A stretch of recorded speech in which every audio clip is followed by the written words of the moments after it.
Bismillahirrahmanirrahim. Assalamualaikum warahmatullahi wabarakatuh. Alhamdulillahirabbil alamin. Wassalatu wassalamu ala nabiyyina Muhammadin khatamil anbiya'i wal mursalin wa ala alihi wa sahbihi ajma'in wa ba'du. Bapak Ibu jamaah dirahmati Allah Subhanahu wa taala. Mudah-mudahan masih puasa ya. Insyaallah.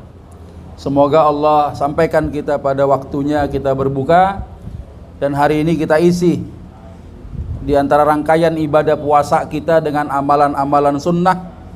Kita niatkan untuk mengkaji ilmu yang mudah-mudahan menambah hujah kita untuk bisa beramal dan semakin berkualitas amalan kita dari hari ke hari di hadapan Allah Subhanahu wa taala insyaallah. Hari ini sebagaimana disampaikan tadi oleh host kita yang kebetulan beliau mengimamkan sholat zuhur pada kesempatan hari ini, tidak semua ahli waris dapat warisan. Judulnya cukup aneh ya, saya ahli waris tapi kok nggak dapat warisan nih, gimana ceritanya urusan gitu ya. Sebagai pembuka kita harus sepakat dulu bahwa tidak semua pihak ya memiliki kewenangan untuk membagikan harta warisan. Hanya di sisi Allah sajalah kewenangan membagikan harta warisan. Ketika seorang meninggal dunia, meninggalkan harta, maka hartanya dianggap tidak ada tuannya. Kalau harta tidak ada tuannya, maka harta ini fahuwa malullahi azza wa jal, menjadi milik Allah Subhanahu wa ta'ala. Yu'tihi may yasha, Allah akan berikan kepada siapa saja yang Allah kehendaki. Maka kita harus sepakat bahwa kewenangan membagikan harta warisan itu semata-mata ada di sisi Allah Subhanahu wa ta'ala. Sebagaimana dalam hadis ya ditegaskan oleh Rasulullah sallallahu alaihi wasallam semenjak ayat waris itu turun. Qala Rasulullah sallallahu alaihi wasallam, innallaha qad a'ta kulli dzi haqqin haqqah. Sesungguhnya Allah Subhanahu wa taala telah memberikan kepada semua pihak masing-masing ada haknya itu. Ini kewenangan Allah nih. Turun 1/6, bilangan 1/8, 1/4, setengah, 2/3 ya. 1/3 semuanya adalah kewenangan Allah Subhanahu wa ta'ala yang Allah turunkan dari langit, sebagaimana hujan membasahi bumi kita itu. Jadi angka-angka itu ibarat air yang Allah tumpahkan membasahi tempat-tempat rumah kita itu. Begitu qat'i, begitu jelasnya, begitu pastinya bilangan-bilangan itu Allah Subhanahu wa ta'ala tetapkan kepada semua pihak. Nah kemudian fenomena yang sekarang terjadi, kita sebagaimana kaum muslimin, sebagai mayoritas tinggal di negara yang kita cintai ini, ternyata berbenturan dengan hukum-hukum buatan manusia, hukum-hukum positif, hukum-hukum yang kalau kita telusuri ternyata hukum itu ada ketidaksesuaian dengan aturan syariat. Maka seringkali banyak orang-orang memilih hukum-hukum yang ada untuk menyenangkan, mengenyangkan ya nafsu syahwat duniawi mereka saja. Contoh misalnya dalam Islam tidak dikenal harta gonogini. Ya, tidak ada harta bersama dipengaruhi karena pernikahan. Karena sebab terjadinya perpindahan kepemilikan ada 4. Pertama lewat warisan. Kalau antum ahli waris, maka harta si mayit bisa sebagian pindah ke kita. Kemudian hibah, kantor misalnya ngasih mobil sama kita ya sebagai karyawan teladan ya, datang belakangan pulang duluan. Nah teladannya begitu, datang belakangan pulang duluan, bukan datang duluan pulang belakangan ya. Jadi masya Allah dapat dia tuh reward, dapat hadiah, pindah ya dari orang lain kepada si penerima hibah ini. Kemudian lewat adanya wasiat. Adanya wasiat juga memindahkan kepemilikan itu. Yang terakhir adalah jual beli. Yang punya duit beli barang dapat barang, yang punya barang dapat duit, pindah ke pemilikannya. Nah, sementara akdun nikah itu bukanlah akad yang menjadi sebab si suami bisa menguasai setengah harta istrinya atau sebaliknya. Ya, tiba-tiba karena dibenarkan oleh hukum positif, kalau ada si istri ditinggal mati suami, dia bagi warisannya parok dulu. Harta gono gininya katanya separuh. Nanti yang separuh lagi baru dijadikan sebagai harta warisan. Ya, padahal anak-anak yatimnya banyak. Ya, orang tua si suami masih ada. Lalu bagaimana tuh urusan hak-hak si yatim ini? Kalau itu dilakukan ternyata semakin jelas yang suka makan harta anak yatim bukan orang lain tapi ibu kandungnya sendiri. Tuh kalau kita ambil hukum itu, nah Allah Subhanahu wa taala ini mengkritik keras. A'udzubillahi minasyaitonir rajim. Wa ma kana lil mu'minin wala mu'minah. Enggak ada pantas-pantasnya seorang laki, seorang wanita yang aku beriman kepada Allah, idza qadallahu wa rasuluhu amran, tatkala Allah telah menentukan, Allah dan Rasulnya telah menentukan satu perkara dengan hukumnya, ayyakuna lahumul khiyarah min amrihim. Tapi mereka ternyata memilih hukum-hukum lain ya untuk bisa menyelesaikan urusan mereka.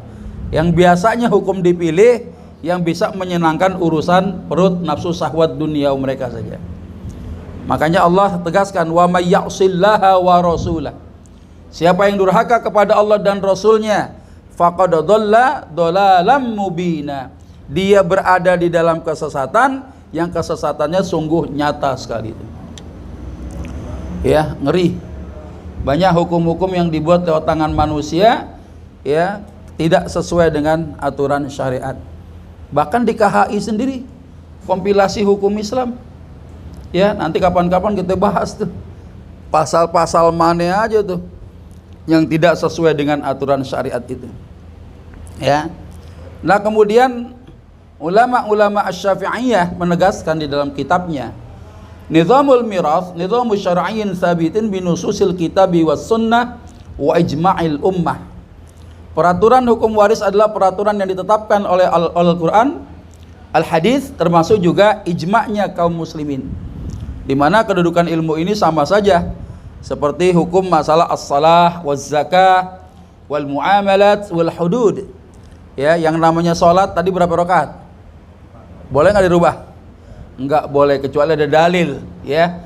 Ada qasar, ada menjamaknya, ada dalil. Ya, kita nggak bisa main bikin-bikin sendiri. Nah, ilmu waris ini yajibu tatbiquhu wal amalu bih. Wajib ya diterapkan, wajib pula untuk diamalkan.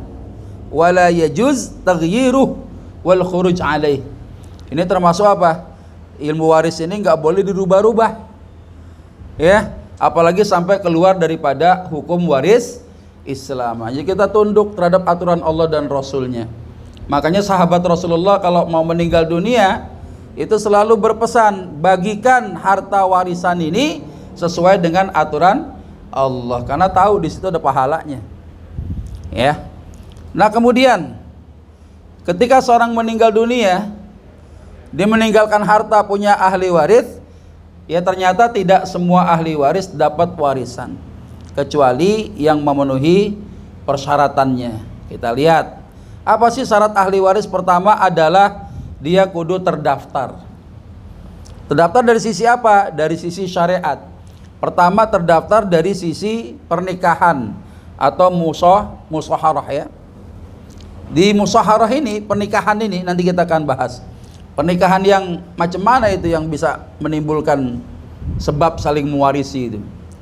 Kemudian yang kedua adanya hubungan darah, hubungan nasab. Ya. Kemudian syarat yang kedua hidup pada saat pewaris wafat. Yang ketiga adalah tidak gugur haknya ketika si pewarisnya meninggal, dia masih muslim, dia tidak membunuh pewarisnya. Ya, yang keempat dia tidak terhijab, tidak terhalang. Yang dimaksud tidak terhalang ini apa? Nanti kita lihat. Ya. Pertama, terdaftar dari sisi syariat. Ahli waris jalur pernikahan. Pernikahan yang dianggap sah adalah yang terpenuhi syarat dan rukunnya dalam Islam. Orang nikah dicatat di KUA oleh negara, di catatan sipil misalnya, dia menikah secara syariat sah. Ya, begitu juga pernikahan siri. Ya, orang nikah siri sekedar terpenuhi rukun dan syaratnya, dia tidak tercatat oleh negara, itu memiliki sebab saling mewarisi juga. Tapi kalau kita usil-usil menggugat ke pengadilan hukum positif, maka si pernikahan siri ini nggak dianggap. Istrinya nggak dianggap ada sebuah pernikahannya. Anak-anaknya bukan dianggap anak dari pernikahan yang sah secara negara.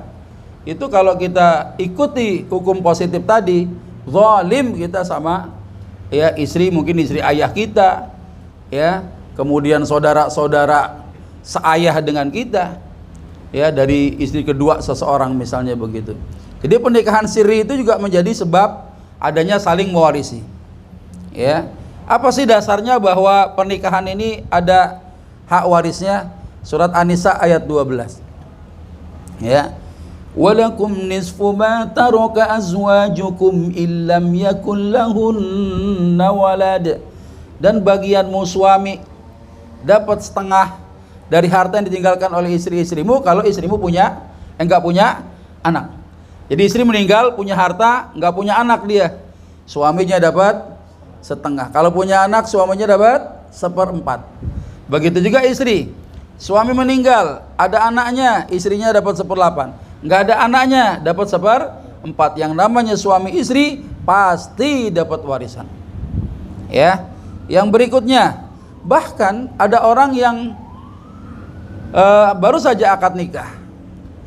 Di walimatul urus ya. Semalam suntuk kecapean ceritanya nih.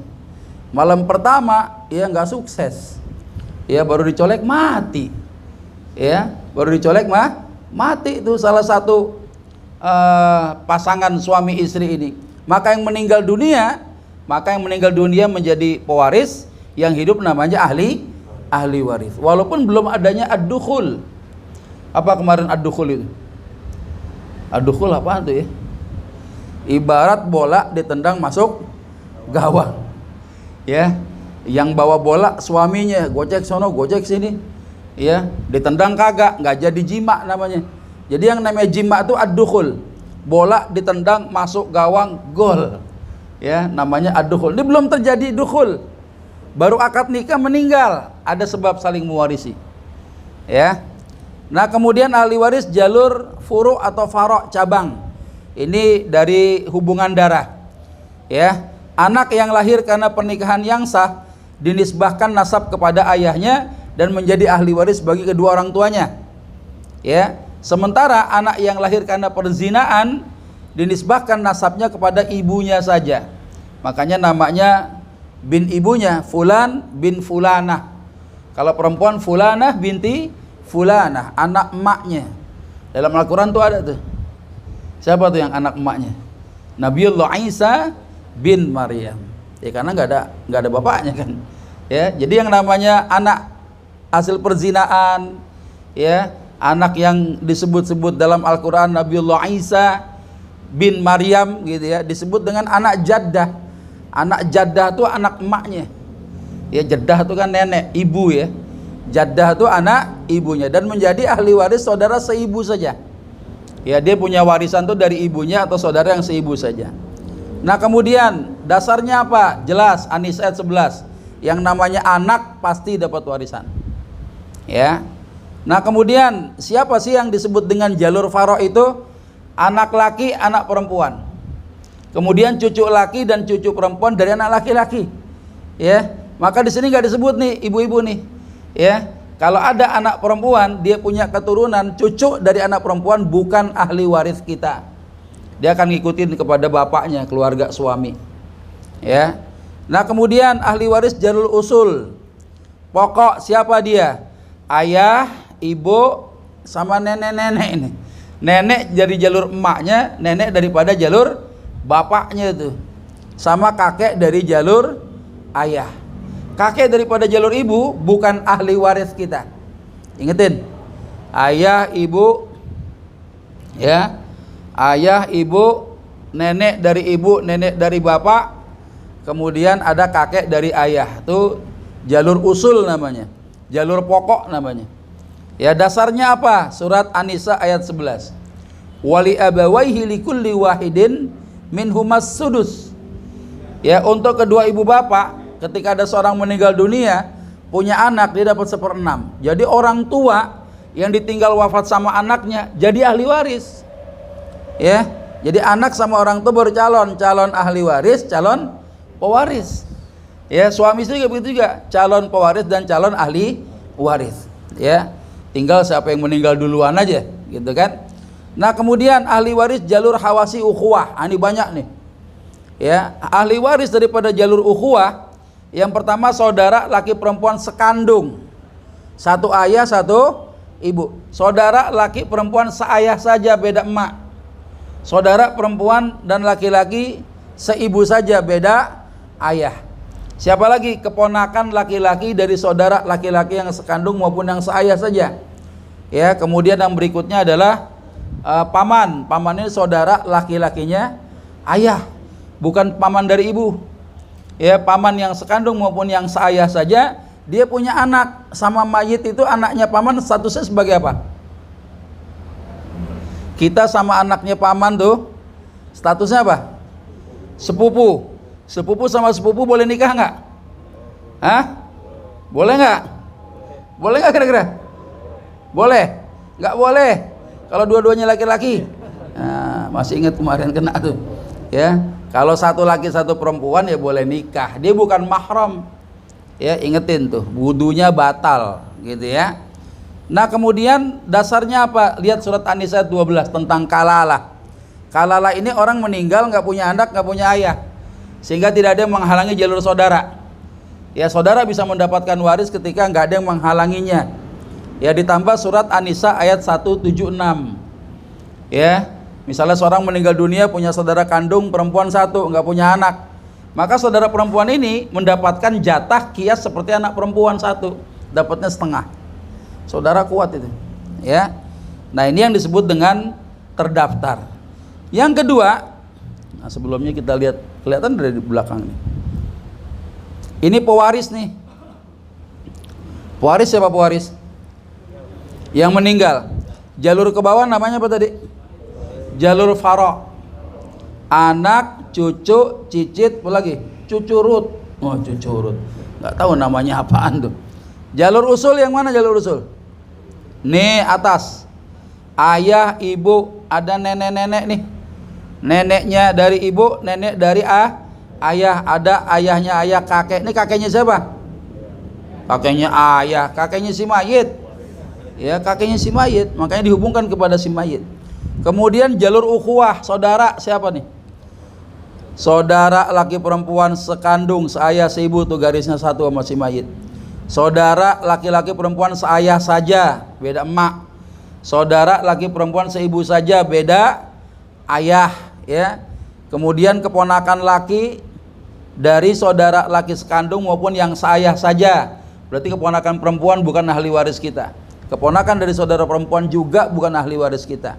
Saudara laki-lakinya ayah, paman, yang sekandung maupun yang seayah saja, dia punya anak namanya sepupu.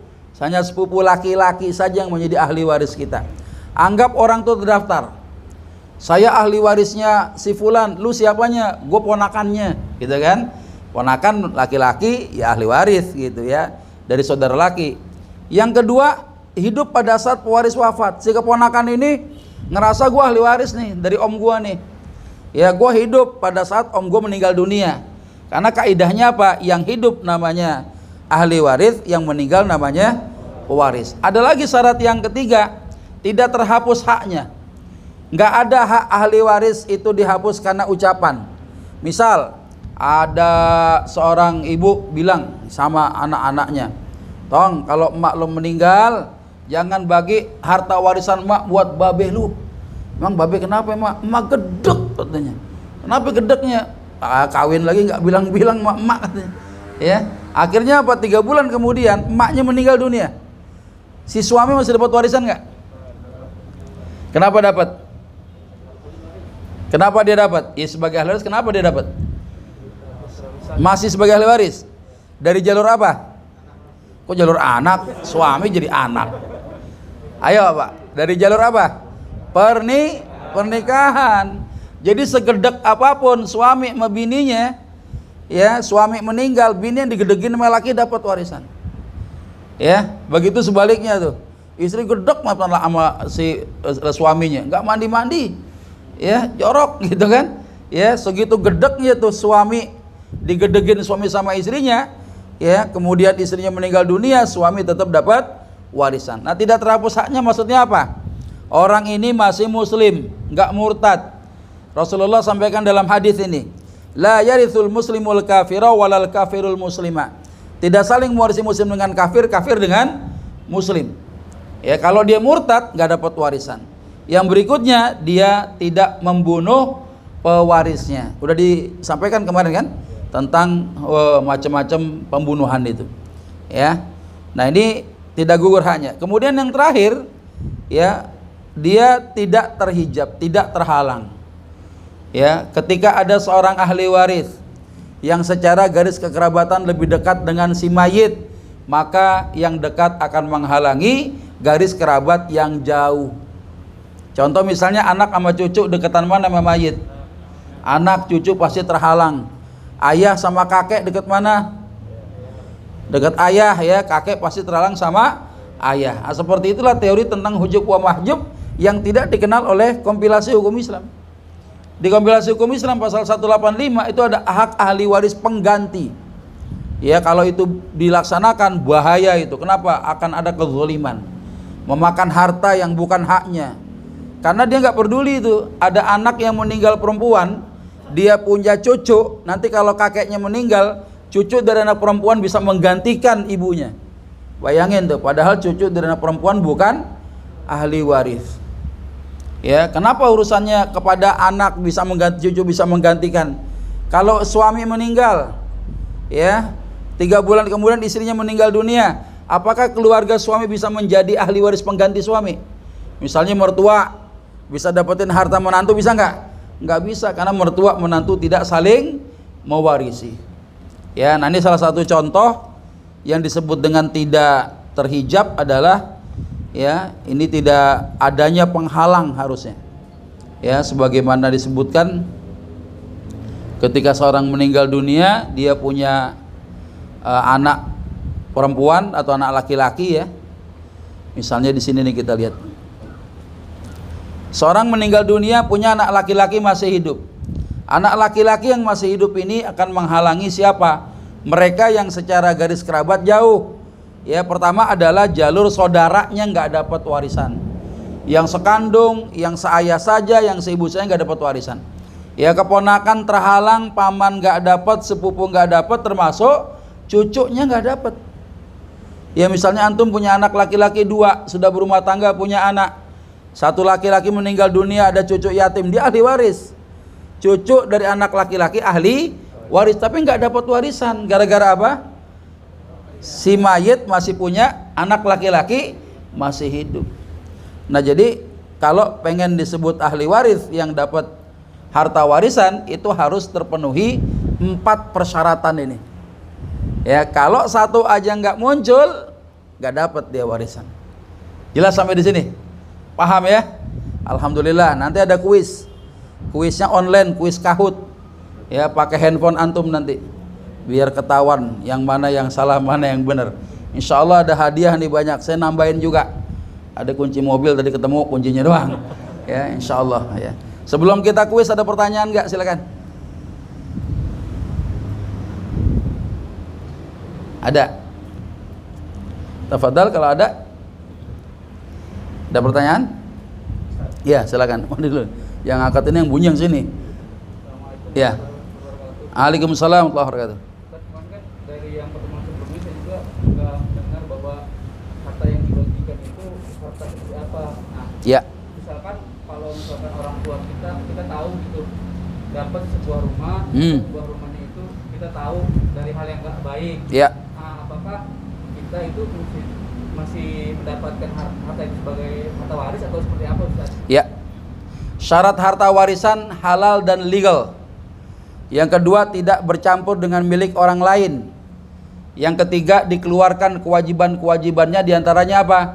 Untuk pengurusan jenazah, untuk bayar hutang, untuk wasiatnya. Ini yang wajib nih dikeluarin dari harta si mayit. Sisanya baru warisan. Nah, yang disebut dengan halal yang bagaimana? Ada seorang punya harta, si calon pewaris nih. Kita ini kan calon pewaris dan calon ahli waris kan. Calon pewaris harus memastikan bahwa harta yang dia punya itu halal. Kalau itu halal, dijadikan warisan, kita nggak akan dihisap oleh Allah. Putus sudah. Tapi kalau ada sesuatu yang haram, nyangkut kemakan sama ahli waris kita masih akan dihisap oleh Allah Subhanahu wa Ta'ala terhadap harta yang haram, dan itu dimakan sama si ahli waris kita ini. Ya tahu si pewarisnya tahu. Saya bicara pewaris dulu nih. Kalau ahli waris nggak tahu nih. Nah, yang beliau tanya, si ahli waris tahu rumahnya nih, ya, rumah hasil sesuatu yang haram. Bagaimana hukumnya? Ya bukan warisan rumah itu. Lalu bagaimana rumahnya tuh yang haram tadi? Nah, nanti akan kita bahas tuh, ada materi harta haram dalam aset warisan dan solusinya. Ada materinya. Tapi buat bocoran aja ya. Harta haram dikemanain? Ya, kata jumhur ulama kalangan Al-Hanafiyah, Al-Malikiyah wal Hanabilah, ya, itu harta yang haram tadi rumahnya boleh dijual. Ya, uangnya dikemanain? Uangnya diberikan kepada fakir miskin, boleh nyumbang masjid juga boleh, tapi bukan sedekah. Mengembalikan menjadi milik umum. Karena harta haram itu nggak ada pemiliknya. Siapa yang mau harta haram? Nggak ada. Ya, kembali kepada Allah, yu'tihi may yasha, sebagaimana barang temuan. Kalau barang temuan diketahui pemiliknya, pulangin. Kalau nggak diketahui pemiliknya, buat siapa? Buat yang nemu, gitu kan? Setiap orang boleh memilikinya. Jadi kalau ada harta rumah dipastikan betul ini harta haram, ya bagus-bagusnya ya rumah dijadikan milik umum aja udah. Ya, misalnya jadi tempat wisma mu'allaf, ya, jadi pesantren tahfidz, jadi milik umum, jadi wakaf umum boleh. Tapi kalau itu dijual kemudian duitnya dimakan, haram hukumnya, nggak boleh. Dipastikan ya. Makanya sebagai calon pewaris harus tahu. Calon ahli waris pun juga begitu. Ya, si fulan bagaimana nih hartanya, dari mana hartanya? Ya, karena syarat harta warisan kudu halal. Ya, wallahu a'lam bishawab. Silakan. Mau nanya? Tepat. Pakai warisan ya. Ini Ustaz, kalau harta warisan itu kan harus segera dibagikan, ya Ustaz? Iya. Nah, sekarang permasalahannya ini nggak dibagi-bagi ini Ustaz. Iya. Gimana tuh hukumnya Pak Ustaz untuk baik yang sebagai ahli waris yang menunggu, kan pasti ahli warisnya pada menunggu nih. Iya. Nah, ataupun orang tua karena orang tuanya masih ada umpamanya gitu. Salah satu. Nah, ini gimana hukumnya Ustaz? Jadi kalau ada orang tua yang masih ada napasnya, orang tua yang masih hidup, yang nggak ada warisan, antum ngapain nungguin? Babe, ibu masih ada, ya kan? Orang tua, ayah ibu masih ada, dia punya bande gitu. Nah, si ahli waris, calon ahli waris nungguin, nih kapan matinya? Ya nggak bisa begitu. Oh, salah satu meninggal. Berarti si ayah meninggal, wafat, tinggal emak. Ya, tinggal emak sama anak-anaknya. Kenapa kok sampai ditunda-tunda? Pasti kita ada perasaan sungkan. Pak ewuh ngomong sama siapa? Sama emak kita, takut digarot. Lu emak masih hidup, lu ngomongin warisan lu. Padahal yang kita tanya warisan babe, bukan warisan emak kan? Ya, nah ini biasanya orang tua yang begini nggak paham, dia awam, maklumin aja dah. Ya, lalu bagaimana kalau terjadi penundaan? Kita nggak bisa menjamin adanya mafsadat yang muncul. Ya, rumah ada jaminan nggak kebakaran? Rumah ada jaminan nggak kena tanah longsor di beberapa daerah hilang? Ya, atau ada harta, ya, ada harta misalnya harta yang liquid, ya, mungkin nggak masih utuh uangnya, mungkin nggak masih ada emas ibu kita yang meninggal dunia.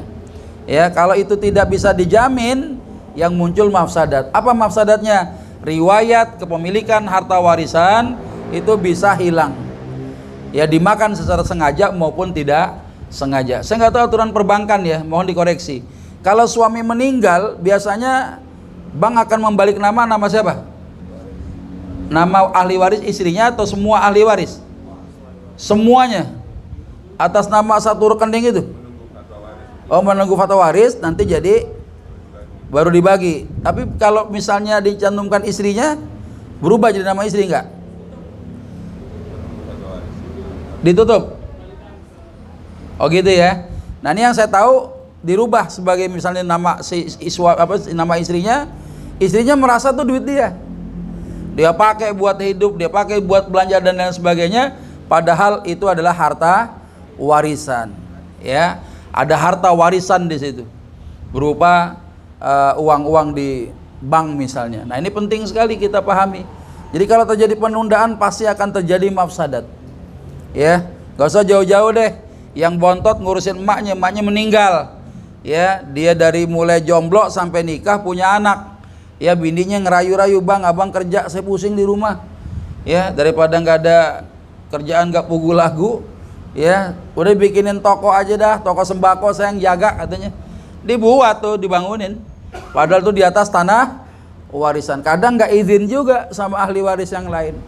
Ketika mau dieksekusi pasti pasang badan, minimal dia minta ganti rugi apa yang dia udah kerjain, padahal itu di tanah nggak cuma punya dia doang, ya. Makanya disunnahkan asra ahsan, lebih cepat lebih baik, ya. Orang mau surga nggak mau gitu kan. Kalau sayang sama emak sama bapak kita meninggal dunia, segerain warisnya, ya, supaya punya manfaat itu bisa kita rasakan, ya. Wallahu a'lam bisa. Ada lagi? Masih ada? Tadi tulisan yang tadi, Ustaz. Ya. Kalau seumpamanya dia emak kita atau bapak gitu ya, atau emaknya meninggal gitu, iya, dia punya satu rumah. Nah, rumah itu kan nggak dibagi-bagiin tadi kan, belum iya, dibagiin sampai sekarang, iya, tapi dikontrakin tuh, pembagiannya gimana, Ustaz? ya. Rumah yang dikontrakin dari harta warisan, maka hasilnya warisan dibagi berdasarkan saham waris setelah dipotong biaya-biaya, ya, biaya satpamnya, biaya ngurusin kebersihannya, biaya maintenance rumah kontrakannya, ya. Yang bersih baru bagi warisan, ya. Caranya begitu. Tapi mau sampai kapan, ya, rumah warisan dikontrakin mau sampai kapan?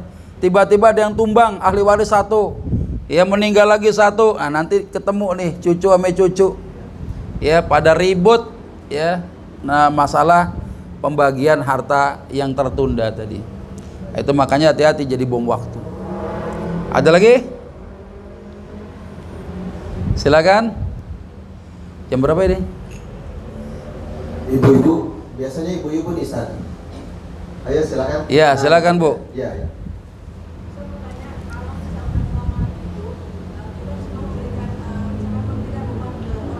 Iya. Iya. Tergantung kepada anaknya menghibahkan atau meminjamkan rumah kepada ibunya. Ya, kalau ngasih selesai urusannya. Ya, kalau ngasih berarti sudah milik ibu. Ketika ibu meninggal dunia, jadi harta warisan. Enggak kembali kepada yang ngasih. Ya, jadi harta warisan kudu dibagi berdasarkan hukum waris. Karena kan sudah pindah karena hibah. Tapi kalau dibilang, Bu, ibu aku bikinkan rumah, tapi ini rumah aku, ibu tempatin aja di situ. Ceritanya lain. Ya, berarti ketika ibu meninggal dunia, itu akan harta itu kembali kepada pemilik aslinya. Siapa? Anak, gitu. Ada lagi? Ya, silakan. Iya.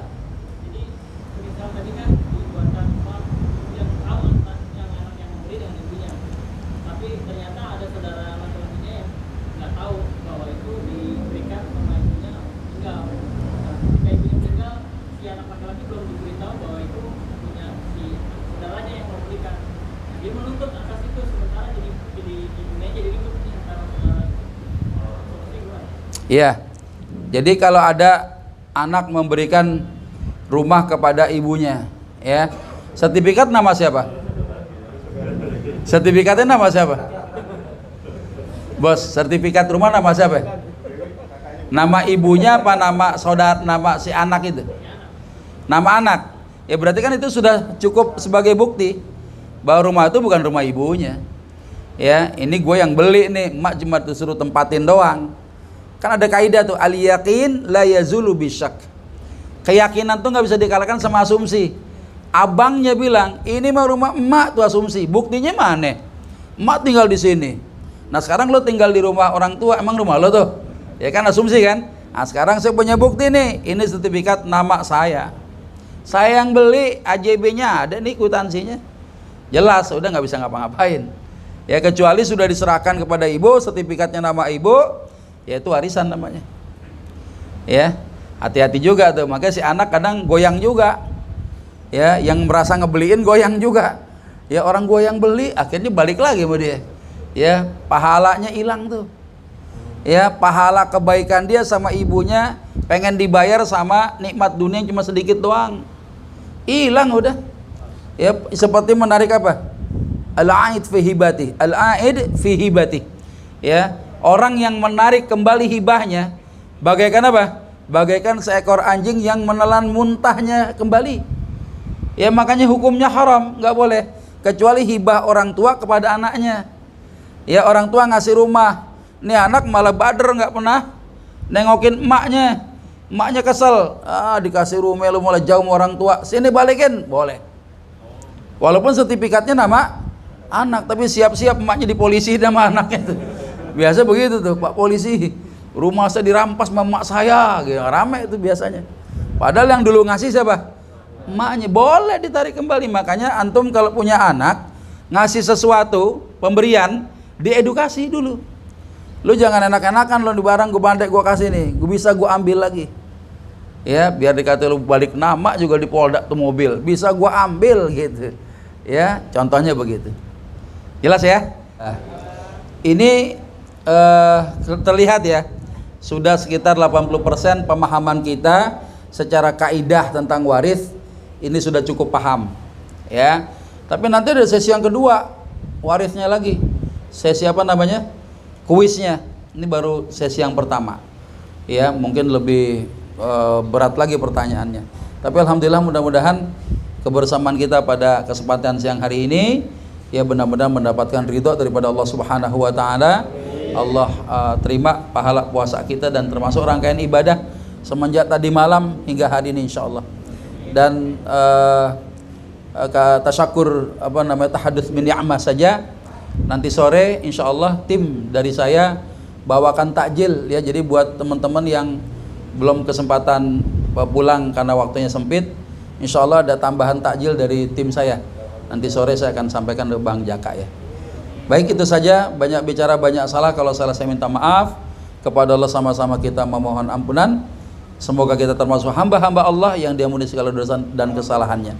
Kita tutup dengan doa kafaratul majlis. Subhanakallahumma wa bihamdika asyhadu an la ilaha illa anta astaghfiruka wa atubu ilaik. Assalamualaikum warahmatullahi wabarakatuh.